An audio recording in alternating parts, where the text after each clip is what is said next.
자, 교육과정 A 1번부터 이제 보실 텐데요. 선생님들께서 이거, 한번 요 실제 답안지에다가 연습해 보시면 좋을 것 같아요.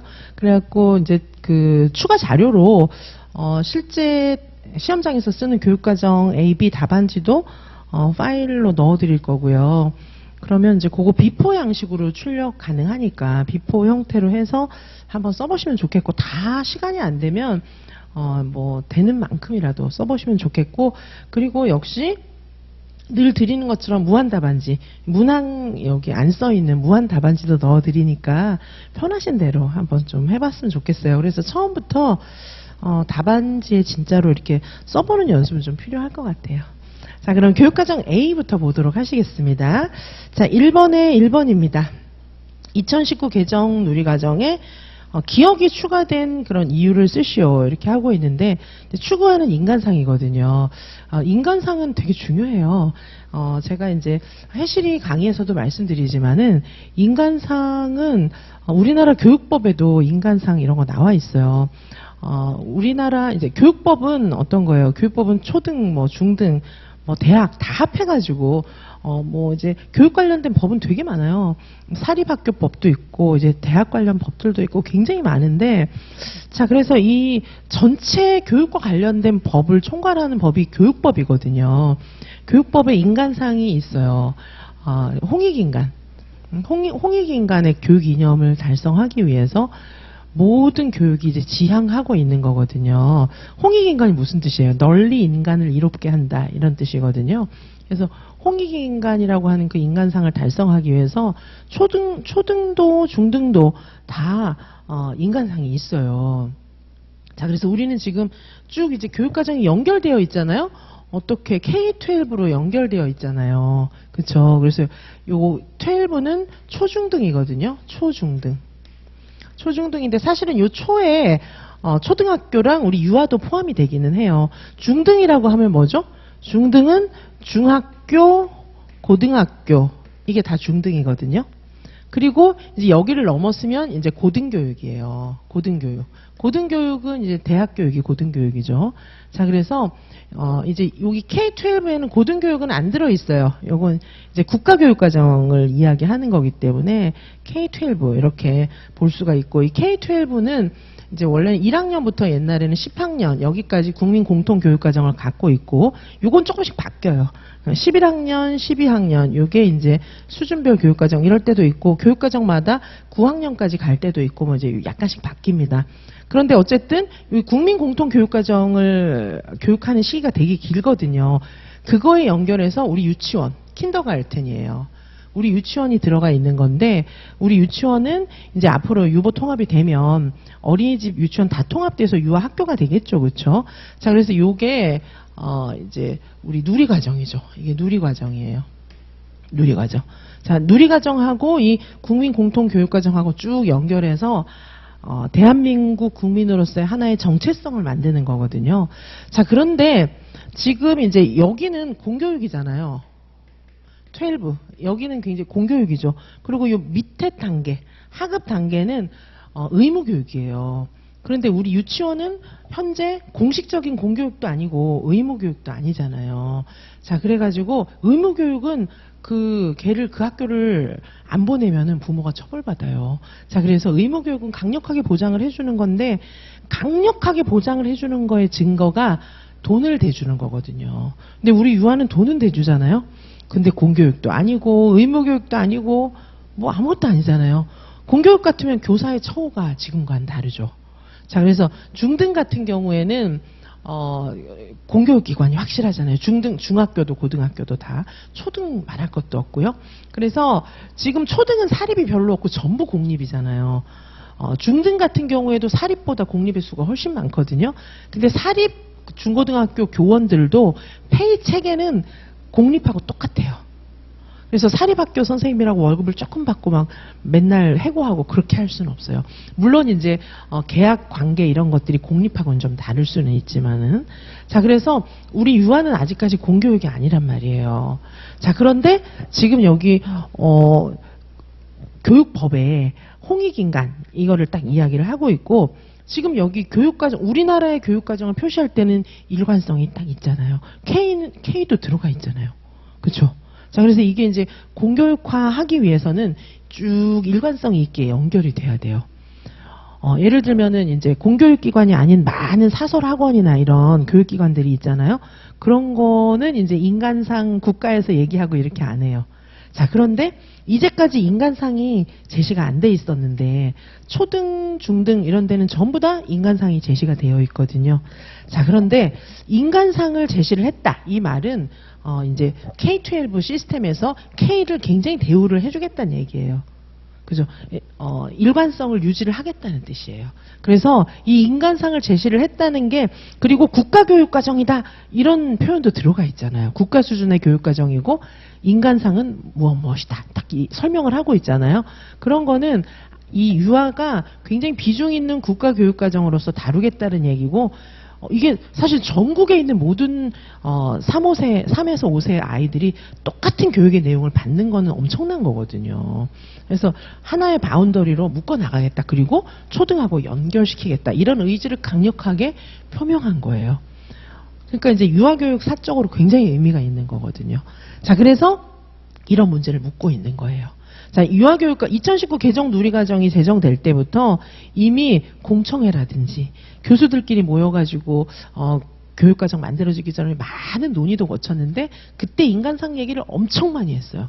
그래서 2019 개정 누리과정이 바뀌면서 이제 유치원 원장단, 원감 뭐 이런 분들한테 전부 연수해줬잖아요. 연수해드릴 때 교육과 인간상 얘기를 굉장히 많이 했어요. 자, 그래서 인간상은 정말 중요한데 선생님들은 그냥 한번 아무렇게나 쓰는 슬로건 아니야. 이제 신의사 예자에 나오는 지식의 내용 이런 것만 되게 중요한 줄 알고 인간상 같은 거는 그냥 술렁 읽고 지나가는 거죠. 근데 그게 아니라 굉장히 중요함을 제가 엄청 많이 얘기했어요. 자, 그래서 여기 추구하는 인간상이 왜 추가됐냐. 자, 추가된 이유는 제가 지금 요 교육과정의 연결성 말씀드렸잖아요. 추가된 이유는 첫 번째로는요. 보시면 국가 수준의 교육과정으로서의 구성체계를 확립시키기 위해서 추가된 거라고 볼 수 있습니다. 국가 수준의 교육과정의 구성체계. 우리 옛날에는 국가 수준의 교육과정으로 별로 취급을 못 받았단 말이에요. K-12 이렇게 국가 교육과정 시스템을 천명함에도 이렇게 된 지 되게 오래됐어요. 한 2000년 이때부터 이렇게 됐거든요. 그런데 국가 수준 교육과정으로서의 구성체계 확립을 확실하게 갖춰주질 않았었어요. 근데 국가 수준의 교육과정이야 천명을 딱 했고 2019 개정 누리과정부터는 그 증거로 인간상 연계를 딱 시킨 거예요.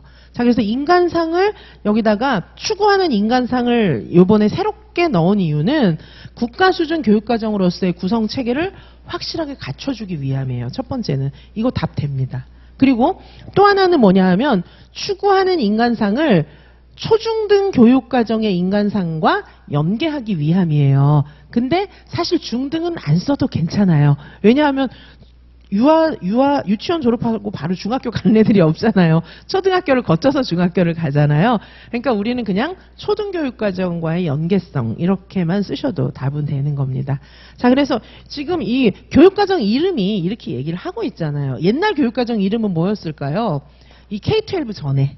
K-12 전에는 우리 학제를 6334제라고 했어요. 우리 학제 이름이 지금은 K-12 시스템이거든요. 미국도 이렇게 써요. 근데 예전에 K-12로 바뀌기 전에 우리 학제 이름을 6334라고 했어요. 초등학교 6년, 중학교 6년, 중학교 3년, 고등학교 3년, 대학 4년 이렇게 해가지고 6334제라고 했었거든요. 근데 이게 이제 한 2000년 정도로 기억을 하고 있는데 아메리카 2000 이거 발표될 때 그 무렵쯤에 이렇게 바뀌었어요. K-12 시스템으로.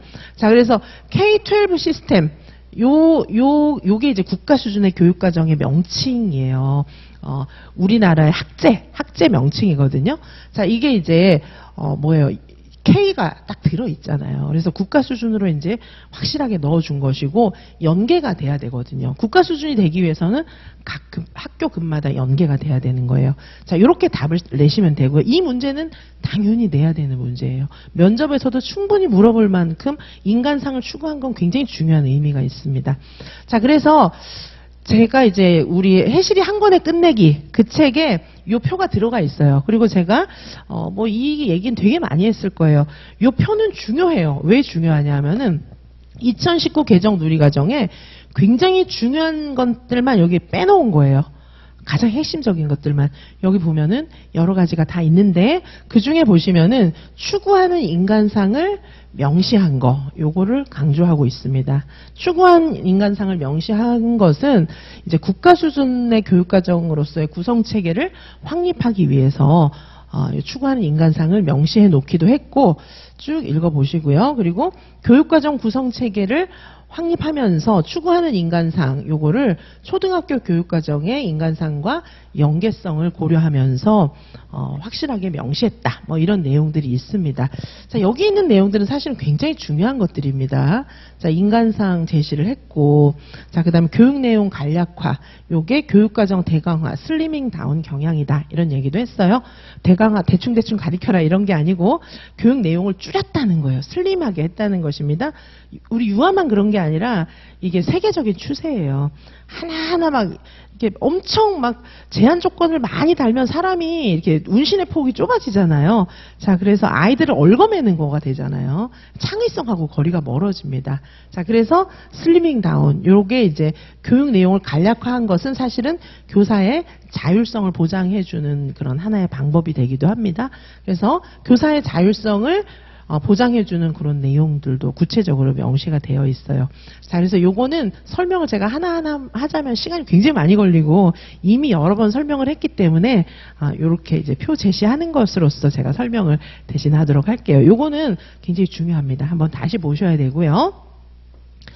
자, 그 다음에 요거는 이제 그쵸. 한번 요것도 보시기 바라고요. 제가 나중에 한 유아교육 과정 들어갈 때쯤 해갖고 선생님들께서 고시문 다 외우셔야 되잖아요. 고시문 지금부터 이제 외우고 계시겠지만은 고시문을 자연스럽게 외우시기 바래요. 그래서 교육과정 들어갈 때쯤 해가지고 고시문 암기 시험지도 드릴 거거든요. 근데 고시문 암기 이게 괄호 이렇게 뻥뻥 해놓은 거 있잖아요.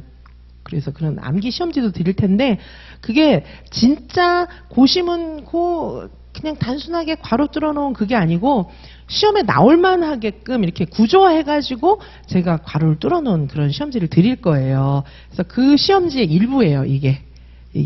자, 그래서 보시면 2015 초등교육과정하고 우리 2019 개정 누리과정하고 이렇게 맞물려 있거든요. 자, 보시면 굉장히 연계가 되어 있죠. 연계가 되어 있어요. 여기 이제 건강한 사람, 요거는 이제 우리 유아에만 있는 것이고 이 나머지는 초등에 다 있어요. 그래서 연결해서 한번 보시기 바라겠습니다.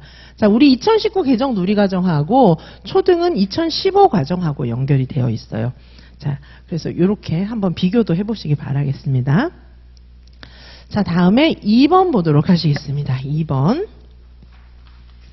자, 가의 A에서 교사가 2019 개정 유치원 교육과정에 대해서 잘못 이해하고 있는 내용 두 가지를 찾아서 바르게 고쳐 쓰라고 하고 있습니다. 자, 가의 A에서 지금 어떻게 얘기를 하고 있습니까? 송 교사가 목적에 민주시민의 기초를 형성하는 것이 추가되었다고 하고 있는데 목적에 3호세 누리과정에서도 민주시민 기초를 형성하는 것이 들어가 있었어요. 그죠? 그래서 이게 새롭게 들어간 것은 아닙니다. 새롭게 들어간 것이 아니기 때문에 목적에 민주시민의 기초를 형성하는 것이 추가되었어요. 이 말은 틀려요. 요거는 이제 다르게 표현을 해야 되는 것이 맞고요.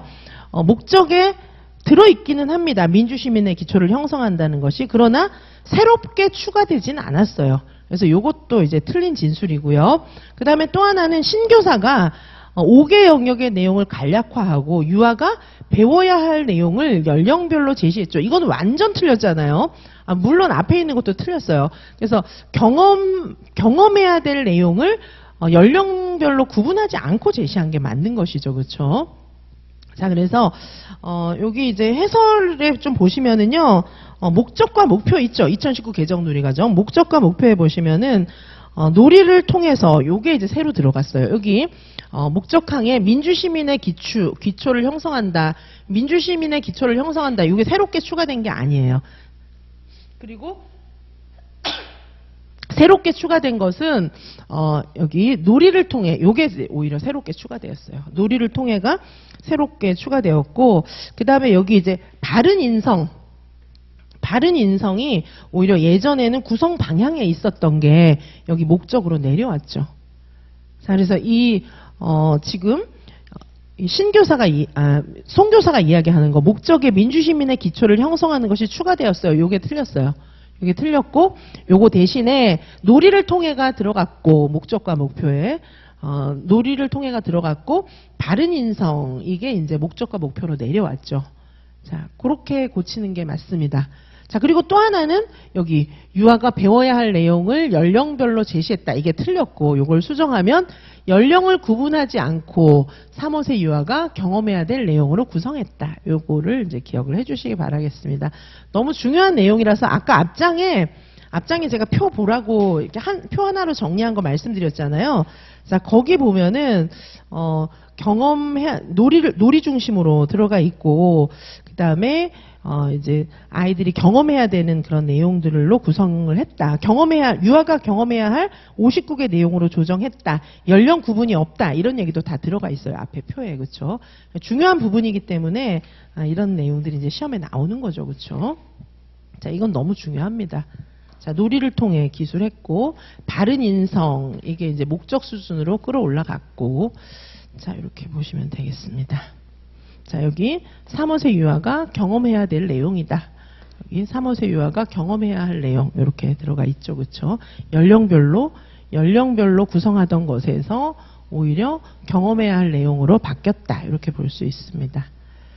자, 그래서 요게 이제 의외로 앞에 총론에 나와 있는 내용들이 그냥 고시문만 외워서 끝나는 게 아니라 왜 외우라고 하겠어요. 새로 바뀐 이 교육과정의 큰 틀, 운영의 방향 이런 것들을 알고 교육을 하라 이런 얘기잖아요. 그래서 이 내용들을 선생님들께서 슬로건인 줄만 알고 그냥 아무 생각 없이 외우고 막 지나가는데 이게 이제 그 구조를 아셔야 돼요. 자, 그 구조에 대해서는 제가 이제 지금 요 1번, 2번 해설에 있는 거 있잖아요. 요것만 좀 일단 잘 보셔도 좋겠고 제가 해실이 한 권에 끝내기 이 책에 또 자세히 써놨고 그동안 했던 강의에서 이건 정말 얘기를 많이 했기 때문에 이렇게 설명을 드릴게요. 원래는 이게 굉장히 자세하게 설명을 드려야 되는 부분인데 요 내용은 제가 이전에 설명을 되게 많이 했어요. 그래서 이렇게 말씀을 드리도록 하겠습니다. 한번 자세히 읽어보시기 바라겠습니다. 자, 다음에 3번이에요. 1번에 3번. 3번에 동그라미 1. 가에 니은에 해당하는 교육신념을 쓰고 니은은 무엇입니까? 유아들은 능동적으로 주변을 탐구하면서 스스로 지식을 형성한다. 이렇게 얘기하고 있죠. 동그라미 2에 나에서 그 교육 신념과 가장 가까운 실천을 하는 교사가 누구인지 찾아서 쓰라고 하고 있는데 지금 이건 이제 구성주의를 묻고 있는 거죠. 구성주의를 묻고 있는 거죠.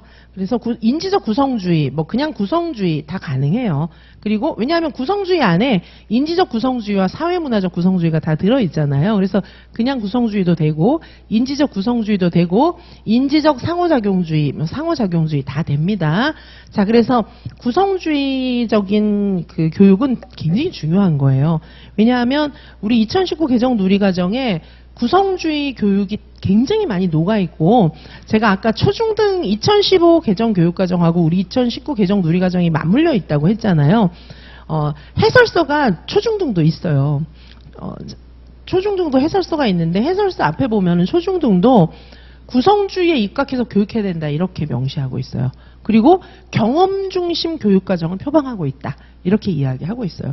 경험 중심 교육과정이면서 구성주의를 표방하고 있다. 이렇게 이야기하고 있고 거기도 교육과정 대강화, 교사의 자율성 이런 것들을 굉장히 많이 보장하고 있어요.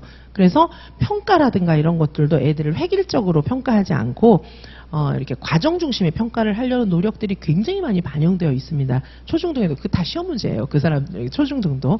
자, 그래서 하물며 초중등도 그렇게 하고 있는데 우리 유아가 입시 위주의 교육처럼 막 내용을 하나하나 막 가리키고 주입식으로 이렇게 공부하는 것처럼 교사 중심의 수업을 한다는 거는 말도 안 되는 거예요. 초중등도 그렇게 안 하고 있는데. 자, 그래서 구성주의적인 입장은 지금 뭐 전 세계적인 추세이기도 하고 우리 유아에서요 이 구성주의를 굉장히 많이 강조하고 있어요. 우리 놀이 중심 교육과정의 이론적인 근거를 거의 구성주의에서 찾고 있습니다. 자, 구성주의는 앞으로도 시험에 많이 나올 겁니다. 자, 구성주의다 이렇게 볼 수가 있어요. 자, 왜 그렇죠? 최 교사가 놀이에서 다양한 경험 뭐 이런 것들을 할 수 있도록 하겠다. 나에서 이렇게 최 교사도 이야기를 하고 있고요. 자, 니은의 신념. 유아들은 능동적으로 주변을 탐구하면서 스스로 지식을 형성하잖아요. 스스로 지식을 형성하는 건 구성주의예요. 그리고 그런데 능동적으로 주변을 탐구하고 있기 때문에 이거는 사회문화적 구성주의가 아니잖아요. 주변을 탐구하면서 동화와 조절을 거치는 거잖아요. 주변 환경을 탐구하는 거 이런 것들은 인지적 구성주의예요. 환경과 상호작용하면서 동화와 조절을 거쳐서 평형화, 스키마 형성 이런 것들을 하고 있다는 얘기거든요. 자, 그래서 요거는 인지적 구성주의다 이렇게 볼 수가 있겠습니다. 그런데 그냥 구성주의도 된다. 자, 그래서 여기 해설 내용 보도록 하시겠습니다. 자, 구성주의가 2019 개정 누리과정에 굉장히 많이 들어가 있어요. 개정 누리과정에. 자, 그래서 보시면은 여기 이제 구성주의는 유아와 자극, 여기 이제 인지적 구성주의 설명한 거예요. 그래서 유아하고 자극이 있어요. 물체, 환경, 사람 이런 것들이 있는데 여기 보시면은 상호작용이잖아요. 영향을 주고 받고 왔다 갔다 하면서 동화와 조절을 거치는 거죠. 자, 동화와 조절을 이게 거치는 거예요. 동화와 조절. 어떻게 거치는 거죠? 이 환경을 보면서 내가 갖고 있던 도식으로 해석을 해요. 근데 그게 안 되잖아요. 안 되니까 뭐지? 환경으로부터 영향을 받아가지고 내 도식을 바꾸고 또 새로 바뀐 걸로 다시 보고 뭐 이렇게 하는 거예요. 자, 그래서 여기 물체와 환경 간의 상호작용을 주고받는 거. 자, 요게 구성주의입니다. 스티로폼 큰데 왜 안 가라앉지? 계속 이렇게 눌러보는 거예요. 자, 내가 갖고 있던 그 생각 가지고 해석을 하려고 막 하는 거예요. 근데 스티로폼을 아무리 해도 안 가라앉잖아요. 그러면 크다고 다 가라앉는 게 아니구나. 뭐 이렇게 바뀌겠죠. 그렇죠? 자, 물체와 상호작용하는 거 구성주의예요. 행동주의는 아니죠. 옛날 교육과정 이런 데는 거의 이제 교사 중심의 교육과정이잖아요. 그런 경우에는 행동주의가 많이 녹아 있어요. 자, 그런 경우에는 어떻게 합니까? 선생님이 애한테 자극을 주는 거예요. 선생님이 애한테 자극을 주면은 유아가 그 자극을 일방적으로 받아요. 자, 그래가지고 반응, 대답도 하고 뭘 만들기도 하고 이렇게 하잖아요. 그걸 보고 이제 평가하는 이런 방식이었거든요. 옛날에는. 그게 아니고 지금 2019 개정 누리과정은 구성주의라는 거죠. 자, 구성주의는 상호 교류가 있고 쌍방향적 상호작용. 자, 그리고 지식의 구성이 어떻게 이루어집니까?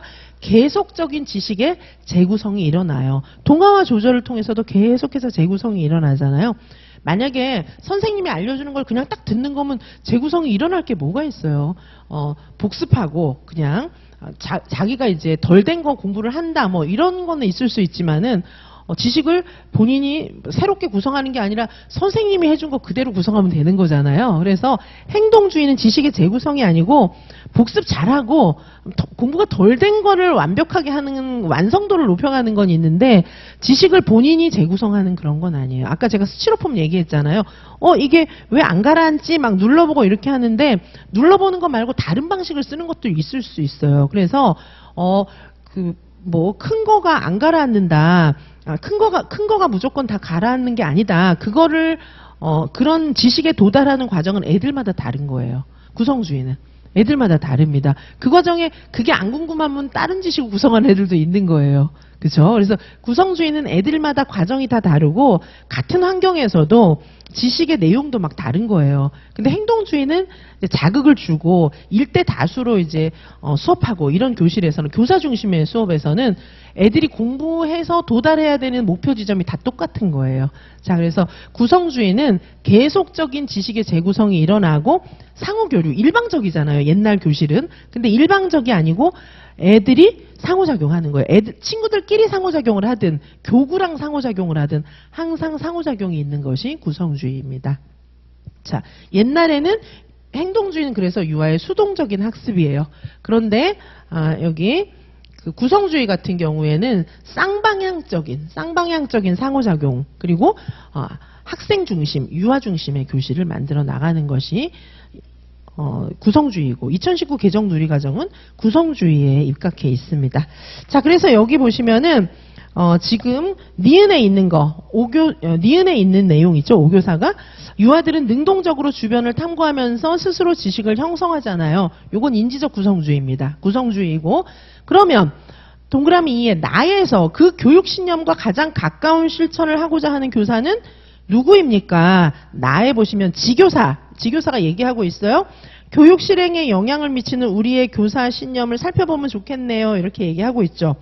자, 그랬더니 홍교사가 유아는 타고난 소질에 따라서 성장하니까 유아가 준비되었을 때 배움의 기회를 주려고 해요. 뭡니까? 성숙주의자가 되겠죠. 자, 그 다음에 최교사. 무한한 능력을 가진 유아가 세상을 배워가는 장인 놀이에서 다양한 경험을 할 수 있도록 지원하려고 해요.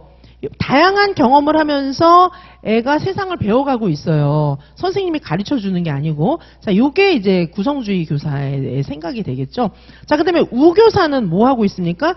애들이 잘할 때 칭찬해줘요. 행동주의가 되겠죠. 자극. 자, 그 다음에 차교사. 저는 교사가 좋은 본보기가 되고 뭐 언행을 한다. 사회학습 이론, 그렇죠? 그다음에 표교사. 발달 시간표를 애들이 갖고 있다. 성숙주의. 이렇게 볼 수 있습니다. 그래서 여기 구성주의적인 생각을 갖고 있는 사람은 최교사. 왜냐하면 유아가 무한한 능력을 가지고 놀이하면서 스스로 지식을 구성해 나간다고 보았기 때문에 최교사가 구성주의다. 이렇게 볼 수 있습니다. 자, 이해 가시죠? 자, 구성주의는 중요합니다. 앞으로도 시험에 계속 나올 확률이 많이 있어요. 자, 그 다음에 다음 문제 2번으로 넘어가 보도록 하겠습니다.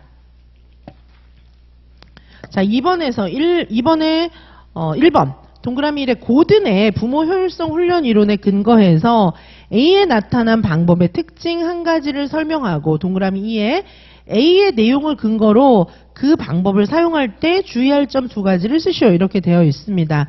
자, 지금 어떻게 고든의 부모교육 이론이다. 이런 부모 효율성 이론 생각을 딱 하셔야 되겠죠. 그래서 뭐 수용성 수준이 어쩌고 막 이런 거 이제 생각을 하셔야 돼요. 반영적 경청, 나전달법 이 용어가 딱 생각이 나야 돼요. 암기가 되어 있어야 고든 누구지 막 이러면 안 되는 거예요. 생각이 나야 됩니다. 그래서 암기하시는 게 일단 중요해요. 자, 그럼 이제 고든 하면은 키워드들이 선생님들 머릿속에 생각이 났어요.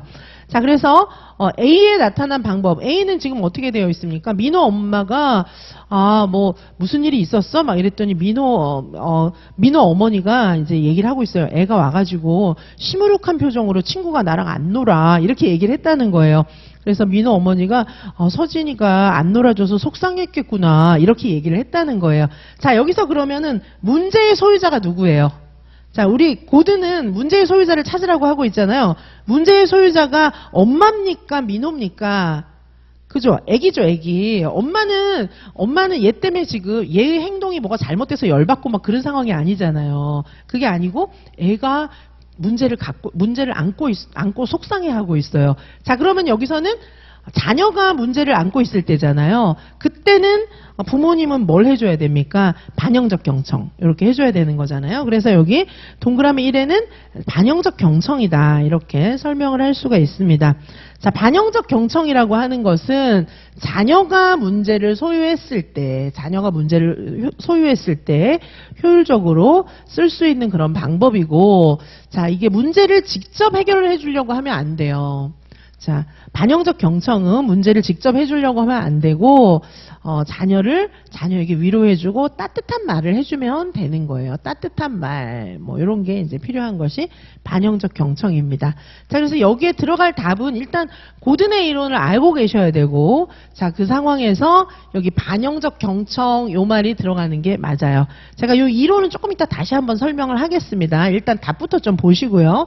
자, 그래서 여기에는 반영적 경청이라는 단어가 들어가야 돼요. 여기 이 방법의 특징 한 가지를 설명하라고 했는데 이게 반영적 경청이거든요. 자, 반영적 경청이다. 요거 들어가야 되고 반영적 경청의 특징이 들어가야 돼요. 반영적 경청에서 굉장히 중요한 거는 부모가 그래, 내가 해결해줄게. 가자. 이렇게 혼내줄게. 막 이렇게 하면 안 되는 거예요. 애 얘기를 들어주면서 공감해주고 따뜻하게 보듬어주는 게 굉장히 필요한 것입니다. 자, 그런 내용이 들어가면 됩니다. 그리고 답을 쓰실 때는 주술 관계가 잘 이렇게 문장이 괜찮아야 돼요. 막 도대체 읽어봤는데 주어 수로 막 뒤섞여 있어서 무슨 말인지 모르고 이러면 안 됩니다. 육하 원칙에 근거해서 명백하게 답을 쓰시면 돼요. 문장을 쓰시면 육하 원칙, 누가 언제 어디서 무엇을 어떻게 했는지를 논리적으로 명확하게 쓰는 게 필요합니다.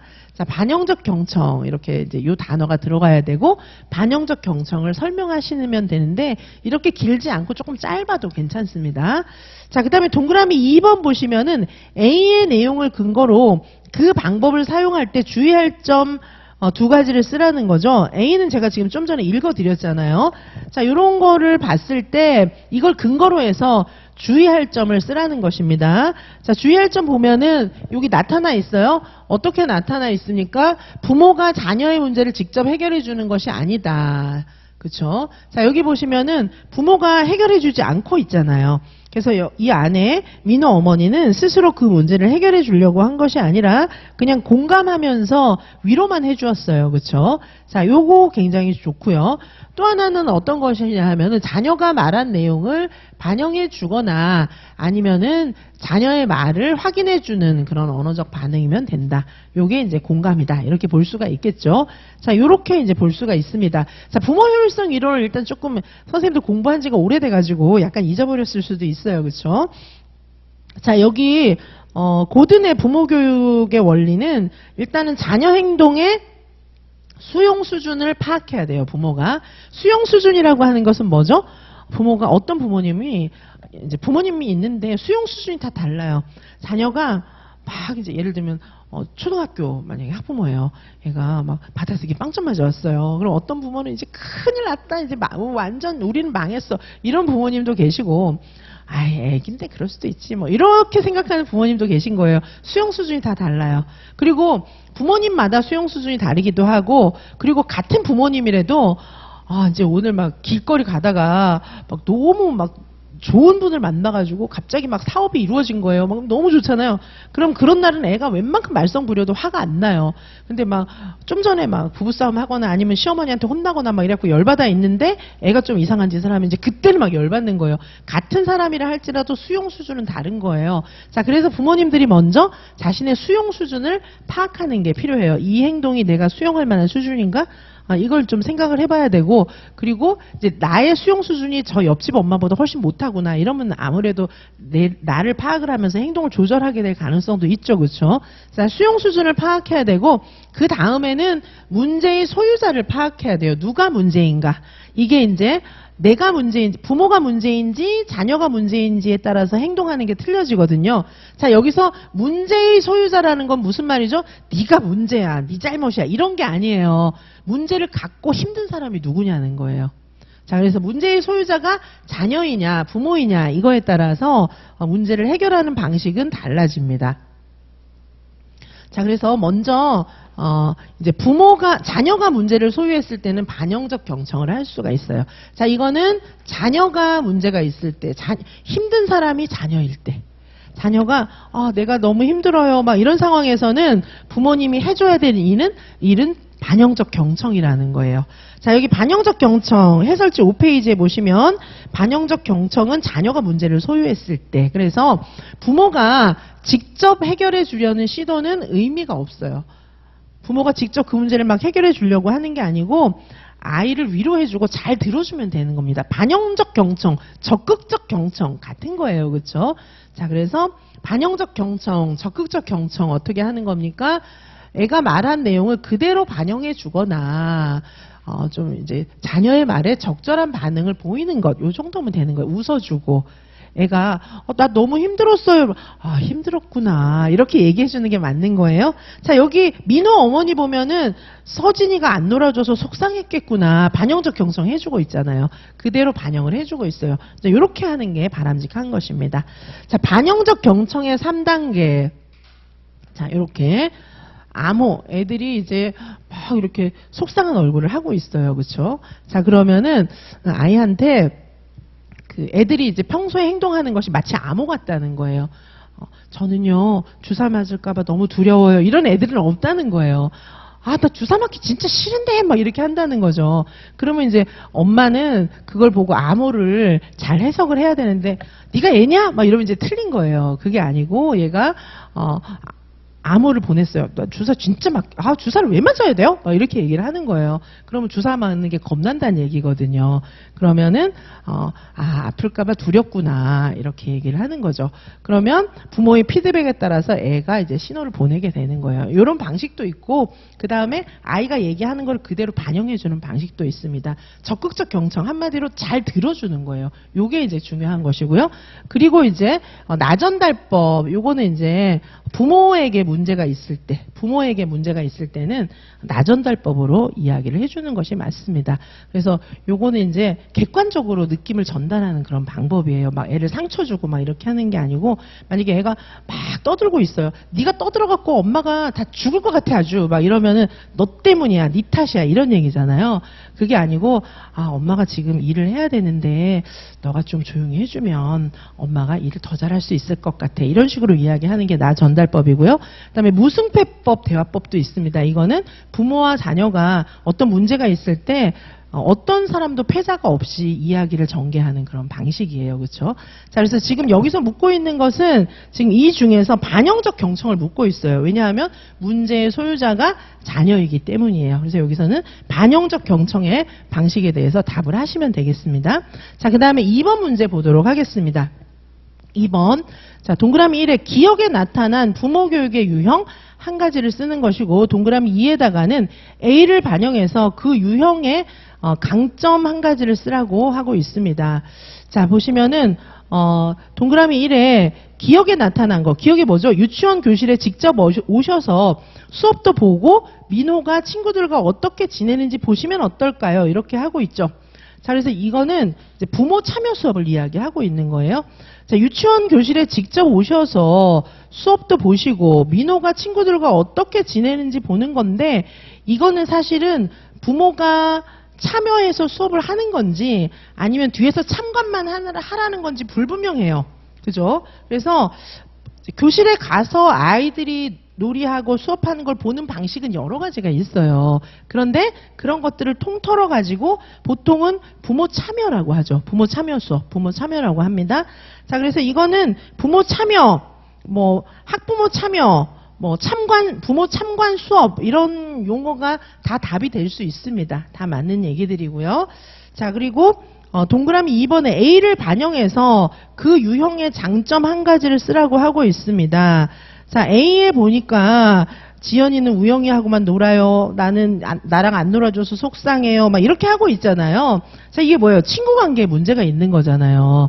그런데 엄마가 여기 안 놀아주는 친구 불러가지고 너 다음부터 우리 애랑 놀아줘라, 이럴 수는 없는 거잖아요. 그러면 이제 유치원에 가서 참관해갖고 수업을 해보거나 수업에 참여해서 보면은 우리 애가 뭔가 친구들한테 왕따 당할 만한 짓을 하고 있구나, 이런 게 보일 거잖아요. 그러면 그거를 집에서 잘 지도해주면 다음부터는 친구가 놀아주겠죠. 이제 그런 지도가 가능한 거예요. 자, 그래서 동그라미 2번에 그런 내용을 좀 풀어서 쓰시면 됩니다. 유아가 유치원에서 친구들과 상호작용하는 모습, 이런 것들을 직접 참관하면서 부모는 자녀와의 상호작용, 놀이, 훈육, 이런 거에 대한 방법, 이런 것들을 배울 수 있다. 이런 장점이 있습니다. 답은 요거랑 똑같은 문장이 아니어도 의미가 같으면 되는 거예요. 자, A를 보시면은 친구 관계에 문제가 있잖아요. 그런데 유치원 교실에 와서 직접 보니까 민호가 친구들과 어떻게 지내는지 보시면 어떨까요? 이런 얘기도 선생님이 하고 있잖아요, 김 교사가. 자, 그러니까 유치원 교실에서 수업을 참관하면서 자녀의 친구와 상호작용의 방식, 그리고 친구 관계의 문제점, 이런 것들을 집이 아닌 유치원에서 객관적으로 파악할 수 있기 때문이다. 이런 식으로 쓰셔도 괜찮겠습니다. 그렇죠? 자, 그래서 부모 교육 관련 개념들 쭉 여러 가지가 있습니다. 부모 참여 있어요. 부모 참여는 교육기관과 부모와의 그런 관련성, 이런 것들을 높이기 위해서 부모님들이 교육 현장에 직접 가서 보는 일, 이런 것들이 이제 부모 참여이고요. 자, 부모 개입은 학습 현장에 직접 개입해서 좀 참여를 좀 더 적극적으로 하는 방법이 부모 개입입니다. 자, 그 다음에 부모 훈련도 있어요. 프로그램을 통해서 부모가 될 수 있도록 교육받거나 훈련하는 거. 요게 이제 부모 훈련이고요. 그다음에 부모 지원도 있습니다. 요즘에 부모님들을 뭐 경제적으로, 사회적으로 많이 지원해주는 그런 프로그램들이 있거든요. 뭐 요게 사회복지기관에서 해주기도 하고, 시도에서 해주기도 하고, 부모님들을 지원하는 프로그램들이 많습니다. 그 다음에 이제 부모 역할을 잘할 수 있도록 도와주는 그런 프로그램들도 많이 있어요. 그래서 여기 부모교육 관련 개념들을 한번 좀 봐주시기 바라고요. 이제 거기서 파생된 거 학부모 참여 수업도 있습니다. 지금 여기 위에 제가 부모교육 관련 개념들을 쭉 설명을 해놨는데 이거는 부모교육 책에 기본적으로 나오는 내용들이에요. 근데 선생님들이 뭐 학자별로 나와 있는 부모교육 관련 내용은 다 공부를 하고 이런 용어는 또 모르는 경우가 많더라고요. 그래서 보시라고 넣어놓은 거예요. 막 엄청 심오한 그런 내용은 아닌데 기본적인 거, 이 내용은 좀 아셔야 됩니다. 자, 좀 봐주시기 바라고요. 자, 그 다음에 학부모 참여 수업. 자, 학부모 참여 수업이 있어요. 학부모 참여 수업은 굉장히 광범위하게 이루어집니다. 자, 유아교육기관에서 교육과정 운영에 직접 참여해보는 거예요. 부모님들이. 그래서 수업에 들어가서 있어 보기도 하고 아니면은 자녀랑 뭐 놀이나 만들기 좀 부분적으로 같이 할 수도 있고 그렇죠. 자, 부모 참여 수업이 있습니다. 부모가 교육과정 운영에 참여하는 정도나 역할 이런 것들은 좀 이렇게 수업마다 다를 수 있어요. 그렇죠? 자, 학부모 참여 수업의 목적입니다. 여러 가지가 있는데 학부모 참여 수업의 굉장히 중요한 목적. 교사와 유아 간의 상호작용 과정 이런 걸 참관하기도 하고 그 다음에 유아와 유아 간의 상호작용 이런 걸 볼 수도 있어요. 부모님이 직접 가서 볼 수가 있는 거죠. 유치원 생활에 대해서. 그래서 부모는 자녀와 상호작용, 놀이, 훈육 이런 거에 굉장히 중요한 그런 시사점을 얻을 수가 있습니다. 자, 그래서 이런 것들을 쭉 종합해서 답안을 다시 한번 정리를 좀 해보시면 자, 답안을 다시 한번 정리를 해보시면 그래서 답은 지금 부모 참여예요. 부모 참여. 그리고 뭐 참관 수업 이런 거 다 괜찮습니다. 참여 수업, 참관 수업 다 괜찮아요. 왜냐하면 이 지문에 부모님이 수업을 한다. 수업을 해보세요. 이런 건 없잖아요. 가서 그냥 보는 거거든요. 교실에 들어가서 보는 거예요. 교실에 들어가서 보는 종류의 부모 참여를 이렇게 쓰시면 되는 겁니다. 그리고 동그라미 2는 지금 여기서 애가 친구 관계에 문제가 있잖아요. 그래서 여기 선생님이 그러면 얘를 좀 잘 지도하기 위해서 부모님 좀 참여해보세요. 뭐 이렇게 얘기를 하고 있잖아요. 참여 수업인지 참관 수업인지 모르겠지만 해보라고 하고 있어요. 장점은 직접 참관하면서 이 아이의 친구 관계를 현장에서 직접 볼 수 있다는 그런 장점이 있기 때문이다. 이런 내용이 들어가면 답이 되겠습니다. 자, 이해 가십니까? 자, 지금 이제 2월 초다 보니까는 이런 내용들을 선생님들이 아직 잘 모르실 것 같아서 제가 좀 리마인드 시켜드리면서 지금 쭉 이야기를 하고 있거든요. 그리고 이제 이게 최근 기출이다 보니까 자세히 설명을 드리고 있어요. 뒷부분 가면은 조금 더 속도를 내도록 하겠습니다. 자, 잠깐 쉬었다가 3번부터 계속 보실게요.